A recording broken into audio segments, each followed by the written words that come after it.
હાલ કોરોનાની રસીના 2 ડોઝ લીધેલા લોકો માટે ખૂબ જ દુઃખદ સમાચાર સામે આવી રહ્યા છે।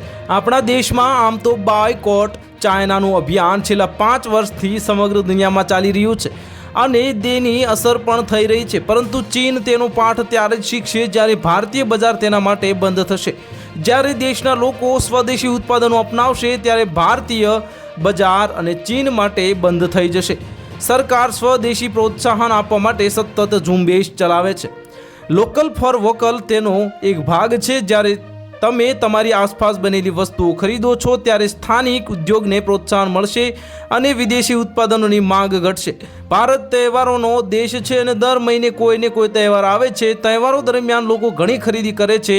આ ખરીદી દેશના અર્થતંત્ર પર પણ અસર કરે છે, પરંતુ જ્યારે તમે સંપૂર્ણપણે સ્વદેશી વસ્તુઓ ખરીદો છો ત્યારે દેશ ઝડપથી પ્રગતિ કરશે અને સ્થાનિક લોકોને રોજગાર મળશે। વાસ્તવમાં દરેક તહેવાર પર બજારમાં સ્વદેશી અને વિદેશી વસ્તુઓ હોય છે। મોટાભાગના લોકો વિદેશી વસ્તુઓ ખરીદે છે કારણ કે તે સસ્તી હોય છે।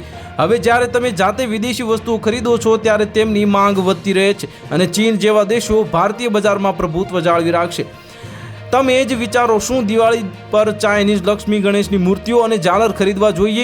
શું તમે હોળી માટે ચાઇનીઝ રંગ અને વોટર ગન ખરીદવા માંગો છો? શું બાકીના તહેવારો દરમિયાન વિદેશી વસ્તુઓ ખરીદવી જોઈએ?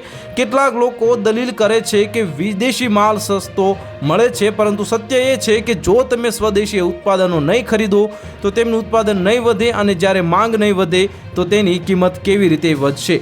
તો હાલ માટે આટલું જ। મળીશું નવી અપડેટ સાથે। જો તમને અમારા વિડીયો પસંદ આવતા હોય તો વિડીયોને લાઇક કરી દેજો, ચેનલને સબસ્ક્રાઇબ કરી બાજુમાં આવેલા બેલ આઇકનને દબાવી દો, જેથી તમને આવા સમાચારની અપડેટ મળતી રહે।